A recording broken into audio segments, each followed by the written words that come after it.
நேரம் மதியம் 3:30 இருக்கும். இப்பதான் அந்த கிராமத்துல கொஞ்சம் கொஞ்சமா வெயில் போய் சில்லுன்னு காத்து வீச ஆரம்பிச்சுது. பிரபாகர் அவனுடைய வீட்டு திண்ணையில உட்காந்துக்கிட்டு ஆகாயத்தை பாத்துக்கிட்டு இருந்தான். அப்போ சுதாகர் அங்க வேக வேகமா வந்தான். அண்ணே, மணி 3 ஆச்சு. அந்த நீலகிரி மலையோட நிழலு நம்ம ஊர் எல்லை வரைக்கும் வந்துடுச்சு. இன்னும் ஒரு அரை மணி நேரத்துல நம்ம ஊரு இருட்டுல மூழ்கிடும்னு. விவசாயிங்க எல்லாருமே வேலையை முடிச்சிட்டு வீட்டுக்கு கிளம்பிட்டாங்க. ஆமா சுதாகர், நம்ம ஊர்ல இயற்கையாவே வெளிச்சம் கொஞ்சம் கம்மி தான். ஆனா அந்த இருட்டை போக்குறதுக்கான வழியை கூட இயற்கை நமக்கு கொடுத்துருக்கு. பார்கவி, அந்த சூரியகாந்த கல்லை வெளியில கொண்டு வா. வெயில் போறதுக்கு முன்னாடியே அதை ஊருக்குள்ள கொண்டு போய் வைக்கணும். இதோ கொண்டு வந்துட்டேங்க. பகல் பூரா இந்த கல்லுங்களை பாறை மேல வச்சு நல்லா சூடாக்கிருக்கேன். இந்த கல்லுங்க பகல்ல இருக்கிற சூரிய ஒளியை உள்ள எடுத்துக்கிட்டு ராத்திரி நேரம் நமக்கு வெளிச்சத்தை கொடுக்கும். இந்த கல்லு இல்லனா இந்த இருட்டுல நம்ம ஊர்ல வாழ முடியுமா சொல்லுங்க? அண்ணி, அந்த கல்லு பார்க்க எவ்வளோ அமைதியா இருக்கு. இதோட வெளிச்சம் நம்ம கண்ணை கெடுக்காது. ஆனா எதுவுமே இருட்டா இல்லாம அந்த இடம் கொஞ்சம் வெளிச்சமா இருக்கும். சரி, கல்லை கொடுங்க. ஊருக்குள்ள கொண்டு போய் எல்லா இடத்துலயும் கல்லை வச்சிட்டு வரேன். சாயந்தரம் 4 மணி இருக்கும். சூரியன் நீலகிரி மலைக்கு பின்னாடி போய் ஒளிஞ்சிட்டான். பாவம், அந்த ஊரு இருட்டுல முழுகி போயிடுச்சு. அப்பதான் வழி மாறி அந்த ஊரோட எல்லைக்கு வந்தாங்க பட்டணத்து வியாபாரியான கஜபதி. அப்படியே அவனுடைய வேலைக்காரனான கைலாசமும் வந்திருந்தான். இருட்டா இருக்கிறதுனால அவங்களுக்கு கண்ணே தெரியல. முதலாளி ஐயா, என்னங்கய்யா இது? சாயந்தரம் 4 மணி கூட ஆயிருக்காது, அதுக்குள்ள இருட்டாயிடுச்சே. என் கண்ணுக்கு ஒன்றும் தெரியலங்க ஐயா. இவ்வளோ சீக்கிரம் இந்த ஊர் இருட்டாகுதுன்னா ஒருவேளை இது பேய் ஊரா? வாய மூடுடா பயந்தாங்கோலி. எனக்கு ஒன்றும் புரியல. வழக்கமா 7 மணிக்கு தான் இருட்டும், ஆனா இங்க 4 மணிக்கே இருட்டி இருக்கு. ஒருவேளை அந்த மலையோட நிழல் இந்த ஊரு மேல படுறதால தான் இருட்டி இருக்கும்னு நினைக்கிறேன். எங்கேயாவது கொஞ்சம் வெளிச்சம் இருக்கும், எங்க இருக்குன்னு பாரு. ஐயா, அங்க பாருங்களேன். தூரத்துல ஒரு சின்ன விளக்கு வெளிச்சம் உங்களுக்கு தெரியுதா? அது விளக்கு வெளிச்சம் தானா இல்ல பேய்களோட கண்ணாடி எனக்கு தெரியல. நீங்க வேணும்னா போங்களேன், நான் வர மாட்டேன். எனக்கு ரொம்ப பயமா இருக்கு, என்னை இங்கே விட்டுடுங்க. டேய், இந்த ஊரு ஜனங்க ஏற்பாடு பண்ண விளக்கா இருக்கும், என் கூடவே வந்துடு. எதனா மிருகம் வந்து உன்னை சாப்பிட்டுட போகுது, வா வா அப்படின்னு சொல்லி அவங்க 2 பேரும் மெதுவா ஊருக்குள்ள வந்தாங்க. அப்போ ஊருக்குள்ள இருக்கிற காட்சியை பார்த்து அவங்க ஆச்சரியப்பட்டாங்க. எந்த ஒரு நெருப்பும் கூட இல்லாம கல்லு ஜொலிக்கிறது, வெளிச்சம் கொடுக்கறது அவங்களுக்கு ஆச்சரியமா இருந்துச்சு. கைலாசம், என் கண்ணு என்னை ஏமாத்துதா என்ன? இது சாதாரண கல்லுங்க இல்ல. பகல் நேரத்துல சூரிய வெளிச்சத்தை உள்ள இழுத்துக்கிட்டு ராத்திரி நேரத்துல கொடுக்கற சூரியகாந்த கல்லுங்க. இந்த கல்லுங்களை வித்தா கோடிக்கணக்கில் போகும் தெரியுமா? பாரு எந்த அளவுக்கு பளபளன்னு ஜொலிக்குது. கஜபதியோ கைலாசமோ அங்கிருந்து பிரபாகரோட வீட்டுக்கிட்ட போனாங்க. பிரபாகர் அவங்கள அன்போட வரவேற்தான். வாங்க ஐயா, யாரு நீங்க? எங்க ஊருக்கு புதுசா வந்திருக்கீங்களா? 4 மணிக்கே இருட்டானதை பார்த்து நீங்க பயந்து போயிருப்பீங்க. பயப்படாம உள்ள வாங்க. வணக்கம் வணக்கம். நாங்க இந்த ஊருக்கு புதுசு தான். இங்க நடக்கிறதெல்லாம் பார்க்கும்போது ஆச்சரியமா தான் இருக்கு. அதுலயும் எங்களை ரொம்ப ஆச்சரியப்படுத்துறது இந்த ராத்திரியில ஜொலிக்கிற கல்லுங்க தான். இதுங்க பார்க்க ரொம்ப அழகாவும் இருக்கு. ஐயா, எனக்கு ஒரு சந்தேகங்க. உங்க ஊர்ல எல்லாரும் எப்ப தூங்கி எப்ப எழுந்திருப்பீங்க? சாயந்தரம் 4 மணிக்கே இருட்டுனா உங்களுக்கு சீக்கிரம் தூக்கம் வருமா? எனக்கு இந்த இருட்டை பார்த்த உடனே தூக்கம் வருது. இது எங்க ஊரோட வழக்கங்க ஐயா. காலையில 7 மணிக்கு விடிஞ்சிடும், 4 மணிக்கெல்லாம் இருட்டிடும்.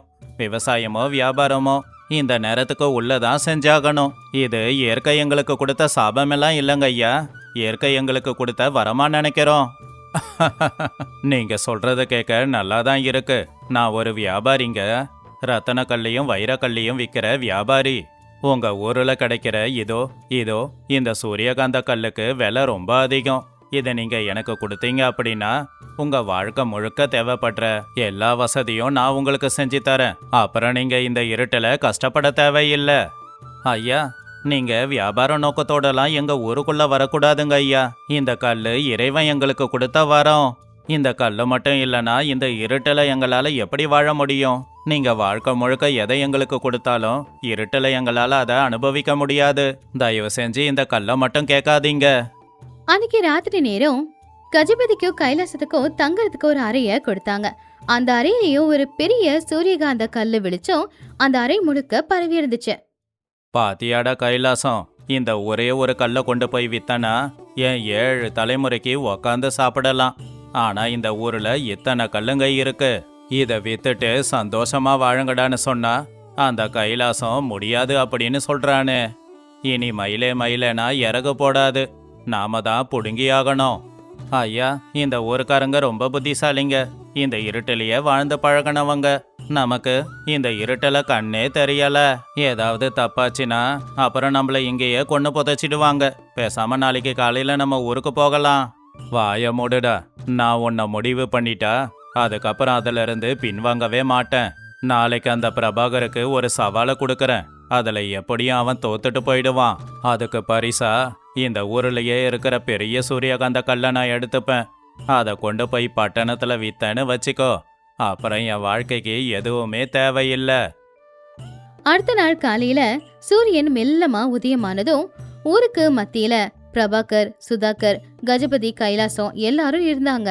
அப்ப கஜபதி ஊச்சனங்க எல்லாரையும் பார்த்து, இங்க பாருங்க பிரபாகரு, உங்களுக்கு நான் ஒரு சவால் விடுறேன். உங்க ஊர்ல இருக்கிற அத்தனை பேருமே புத்திசாலிங்களும் தைரியசாலிங்களும் தான். நான் விடுற சவால்ல நீங்க ஜெயிச்சிட்டீங்க அப்படின்னா என்கிட்ட இருக்கிற இந்த 1,00,000 ரூபாய உங்களுக்காக நான் கொடுத்துட்டு போயிடுவேன். ஒருவேளை அந்த சவால்ல நீங்க யாராவது தோத்துட்டீங்க அப்படின்னா அப்புறம் உங்க ஊர் கோவில்ல வச்சிருக்கீங்களே பெரிய சூரியகாந்த கல்லு, அதை எனக்கு தர வேண்டியது இருக்கும். கஜபதி ஐயா, எங்க ஊர் கோவில்ல இருக்கிற கல்லை உங்களுக்கு தர முடியாது. அதோட உங்க கேள்விக்கு பதில் சொல்ல வேண்டிய அவசியமும் இல்லை. முதல்ல இங்கிருந்து கிளம்புங்க. இரு சுதாகரு, நம்ம ஊருக்கு வந்தவங்க சவால் போடுறாங்க, என்னன்னு பார்த்துடுவோம்.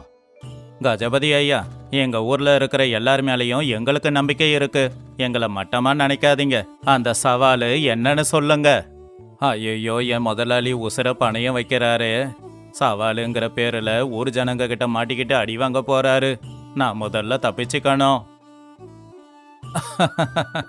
என் சவாலு ரொம்ப சின்னது பிரபாகரு. உங்க ஊர் நிலைமை வேற மாதிரி இருக்கு இல்லையா? இங்க தான் 4 மணிக்கெல்லாம் இருட்டிடுது இல்லையா? என்னோட சவால் என்னன்னா, இன்னைக்கு மதியம் 3 மணிக்கு நான் அந்த நீலகிரி மலையோட நிழல் எங்க தொடங்குதோ அந்த இடத்துல போய் நின்னுப்பேன். நீங்க எனக்கு கொடுக்க போற கேடு சாயந்தரம் 6 மணி. சாயந்தரம் 6 மணிக்குள்ள ஒரு அடி கூட முன்னாடி எடுத்து வைக்காம நான் அந்த மலையோட நிழலை தாண்டி வந்துட்டேன் அப்படின்னா அப்புறம் சவால்ல நான் ஜெயிச்ச மாதிரி. என்னங்க கஜபதி, நீங்க நடக்காம இங்க எப்படி வர முடியும்? நீங்க ஏமாத்த பாக்குறீங்களா? எதனா வண்டியை பயன்படுத்துவீங்களா? நான் உங்களை ஏமாத்தவும் மாட்டேன், வண்டியை பயன்படுத்தவும் மாட்டேன். ஆனா சாயந்தரம் 6 மணிக்குள்ள நான் அந்த நிழலை தாண்டி ஊருக்குள்ள வருவேன். இது என்னோட பட்டணத்து அறிவாளித்தனம். கஜபதி, அந்த பட்டணத்து அறிவால நீங்க நடக்காம ஊருக்குள்ள வந்து சேர்ந்துட்டீங்க அப்படின்னா அந்த கல்லை கொடுக்கறேன். ஆனா எங்க ஊருக்கு சில கட்டுப்பாடுங்க இருக்கு. என்ன கட்டுப்பாடு அது? நீங்க மலையோட நிழலு தொடங்குற இடத்துல நிக்க போறீங்க இல்லையா? அந்த நிழலை தாண்டி நீங்க ஊருக்குள்ள வர்ற நேரம் சூரியகாந்த கல்லோட ஒளி உங்க மேல படக்கூடாது. நீங்க இருட்டுல தான் வரணும். சின்ன வெளிச்சம் உங்க மேல பட்டாலும் நீங்க இந்த சவால்ல தோத்தா மாதிரி தான். நீங்க கல்ல வைக்காம வெளிச்சம் எப்படி என் மேல படும்? இந்த சவாலுக்கு நானும் ஒத்துக்கறேன். கஜபதியோட மனசுக்குள்ள ஒரு யோசனை இருந்துச்சு. மலையோட நிழல் அசைஞ்சி அசைஞ்சி வருங்கிறதுனால அந்த நிழலோட நிழலா யாருக்கு தெரியாம ஊரோட எல்லைக்கு வந்துடலாம். அப்போ சவால்ல நான் ஜெயிச்சதை தானே அர்த்தம் அப்படின்னு நினைச்சுக்கிட்டான். அவன் அந்த இயற்கையே ஜெயிக்கணும் அப்படின்னு முடிவெடுத்தான். மதியம் 3 மணி இருக்கும். அப்போ கஜபதி அந்த மலையோட நிழல் எங்க தொடங்குமோ அந்த இடத்துல ரொம்பவும் திமிரா நின்னுக்கிட்டு இருந்தான். கைலாசமும் பக்கத்துல தான் நின்னுக்கிட்டு இருந்தான். ஐயா, என்னங்க ஐயா திட்டம்? நீங்க நடக்காம ஊருக்குள்ள எப்படிங்க ஐயா போவீங்க? எனக்கு ஒண்ணுமே புரியலையே. டே முட்டாளு, அந்த நிழலு அசைஞ்சி அசைஞ்சி வரும், இருட்டா இருக்கும். அப்ப அந்த இருட்டோட இருட்டா நானும் ஊருக்குள்ள வந்துடுவேன். அது இருட்டா இருக்கிறதால என்னை யாராலையும் கண்டுபிடிக்க முடியாது. அப்புறம் பாத்தீங்களா, நான் ஊருக்குள்ள வந்துட்டேனே அப்படின்னு சொல்லுவேன். அப்ப எல்லாரும் சவால்ல நான் ஜெயிச்சதா ஒத்துப்பாங்க. அப்ப கல்ல எல்லாரும் எனக்கு கொடுத்துதானே ஆகணும். மணி 3 இருக்கும். அந்த மலையோட நிழல் கஜபதிய தாண்டி ஊருக்குள்ள போய்கிட்டு இருந்துச்சு. மணி சரியா 4 ஆகும்போது முழுசாவே சூரியன் மறைஞ்சி ஊரே இருட்டாயிடுச்சு. இப்ப அந்த ஊரே பயங்கரமான இருட்டுல முழுகி போயிடுச்சு. கண்ணை தொடச்சி பார்த்தாலும் கூட எதுவுமே கண்ணுக்கு தெரியல. ஐயோ, மறுபடியும் அந்த கொடுமையான இருட்டு வந்துடுச்சே. ஐயா முதலாளி ஐயா, என்ன செய்யறது, பயமா இருக்கு. பிரபாகர், இப்ப மணி 4 ஆயிடுச்சு. இந்த நிழலு என்னோட உடம்புல பட்டு ஊருக்குள்ள வந்திருக்கு. அப்படின்னா அந்த நிழலு என்ன சுமந்துகிட்டு வந்ததா தானே அர்த்தம். அப்படி பார்த்தா நான் ஜெயிச்சிட்டேன். கல்லு எனக்கு தான் சொந்தம் அப்படின்னு கஜபதி சொல்லி முடிச்சானோ இல்லையோ, ஊரோட எல்லையில அந்த சூரியகாந்தி கற்கள் ஜொலிக்க ஆரம்பிச்சது. அந்த வெளிச்சம் நேரா அங்கே பக்கத்துல இருந்த கஜபதி மேல விழுந்துச்சு. அப்போ பிரபாகர் அங்க வந்து, கஜபதி ஐயா, நீங்க நடக்காம நிழல் மூலமா எங்க ஊருக்குள்ள வந்திருக்கலாம். ஆனா எங்க கட்டுப்பாடு ஞாபகம் இருக்கா? எங்க ஊரு சூரியகாந்த கல்லோட வெளிச்சம் உங்க மேல படக்கூடாதுன்னு சொன்னோம். அதுக்கு நீங்களும் ஒத்துக்கிட்டீங்க தானே? ஆனா இப்ப பாருங்க, எங்க ஊரு சூரியகாந்த கல்லோட ஒளி உங்க மேல முழுசா விழுந்திருக்கு. நீங்க தோத்துட்டீங்க. இல்ல, இது மோசம். நீங்க வேணும்னு வெளிச்சத்தை என் மேல பட வச்சிருக்கீங்க. வெளிச்சம் என் மேல படுறது நியாயம் இல்ல. இங்க பாருங்க ஐயா, உங்களை ஏமாத்துறது எங்க நோக்கம் இல்ல. நீங்க தான் எங்களை ஏமாத்த பாத்தீங்க. எங்க ஊரோட நிழலை பயன்படுத்திக்கிட்டு சவால்ல ஜெயிக்க பாத்தீங்க. ஆனா எங்க ஊர்ல இருக்கிற வெளிச்சத்தை பயன்படுத்தி உங்களை சவால்ல தோற்கடிச்சிருக்கோம். இருட்டு எவ்வளவு அதிகமா இருந்தாலும் சரி, ஒரு சின்ன வெளிச்சம் அந்த இருட்டை விட வேகமா போய் அந்த இருட்டை இல்லாம ஆக்கும். ஐயோ முதலாளி ஐயா, நான் ஏற்கனவே சொன்னேன், இந்த ஊருக்காரங்க கடுமையான இருட்டுல வாழறாங்க, இவங்கெல்லாம் புத்திசாலிங்க அப்படின்னு. கேட்டீங்களா? வாங்க ஐயா, பேசாம நம்ம ஊருக்கு போயிடுவோம். இவங்கெல்லாம் மனுஷங்களே இல்ல, விட்டா நம்ம உசிரை எடுத்துடுவானுங்க. கஜபதிக்கு என்ன சொல்றதுனே தெரியல. அவன் எல்லாரையும் ஏமாத்த நினைச்சா ஜனங்க எல்லாரும் சேர்த்து அவனை ஏமாத்திட்டாங்க. அந்த ஊர்ஜனங்களோட ஒற்றுமையும் பிரபாகருடைய புத்திக்கும் முன்னாடி கஜபதி முழுசாவே தோத்து நின்னான். அவன் ஊர்ஜனங்க எல்லாரையும் பார்த்து மன்னிப்பு கேட்டான். பிரபாகர், நான் என்னோட தவற ஒத்துக்கறேன். நீங்க எல்லாருமே ரொம்ப ஒற்றுமையாவும் புத்திசாலித்தனத்தோடவும் இருக்கீங்க. ஆனா உங்களை ஏமாத்தி உங்ககிட்ட இருந்து கல்ல கொண்டு போக நினைச்சது ஏன் தவறுதான். ஆனா என்ன மாதிரி ஒரு ஆளோட எண்ணத்தை புரிஞ்சுக்கிட்டு புத்திசாலித்தனமா என்ன தோற்கடிச்சிருக்கீங்க. உங்களை நான் அந்த அளவுக்கு மட்டமா எடை போட்டிருக்க கூடாது. இனிமே இந்த சூரியகாந்த கல்லுக்கு ஆசைப்பட்டு நான் வரமாட்டேன். கஜபதி ஐயா, இயற்கை நமக்கு தேவையானதை நல்லாவே கொடுக்கும். ஆனா அதை நாம சுயநலத்துக்கு பயன்படுத்த கூடாது. நீங்க உங்க தப்ப புரிஞ்சுக்கிட்டீங்க இல்லையா, அதுவே போதும். இங்க பாருங்க ஐயா, நாங்க யாரையும் ஏமாத்த நினைக்கிறதில்ல. இயற்கையே எங்களுக்கு ஒரு தண்டனையை கொடுத்திருந்தாலும் அதே இயற்கை தான் எங்களுக்கு ஒரு தீர்வையும் கொடுத்திருக்கு. நாங்க நிம்மதியா வாழ்ந்துகிட்டு இருக்கோம். அந்த நிம்மதியை கெடுக்காதீங்க. இந்த வெளிச்சம் எங்க மனசுக்குள்ள இருக்கிற வெளிச்சம். ஐயா, நீங்க சொல்றத கேட்க ரொம்ப சந்தோஷமா இருக்கு. எங்களுக்கு ஒரு நல்ல பாடத்தை கத்து கொடுத்துருக்கீங்க. இனிமே இந்த ஊர் பக்கம் நாங்க தலை வச்சு கூட படுக்க மாட்டோம். வாங்க ஐயா, போகலாம்.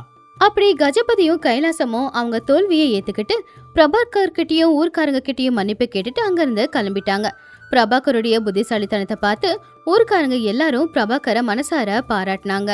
எந்த பிரச்சனை வந்தாலும் நிதானமா புத்திசாலித்தனமா யோசிச்சா அதுக்கான தீர்வை கண்டுபிடிக்க முடியும் அப்படின்னு பிரபாகர் அன்னைக்கு ஊர்ல நிரூபிச்சிருந்தான். அதே மாதிரி ஒருத்தனால எல்லாத்தையுமே ஜெயிக்க முடியாது. எப்பவுமே ஜனங்க மனசுல இருக்கிற ஒற்றுமை, அவங்களுடைய ஒற்றுமை தான் எல்லாத்தையுமே ஜெயிக்க வைக்கும். இந்த கதையில இருக்கிற நீதி, பேராசப்பட்டு மத்தவங்க கிட்ட இருக்கிற சொத்தை அடைய பார்த்தா கடைசியில அவங்க தோண்ட பள்ளத்துல அவங்களே விழுந்து அவமானப்பட்டு தலை குனிஞ்சு நிக்க வேண்டிய நிலைமை வரும். எப்பவுமே வாழ்க்கையில நேர்மை ரொம்ப முக்கியம். நேர்மையா வாழ்றவங்க கூட மட்டும்தான் கடவுள் துணையா இருப்பாரு.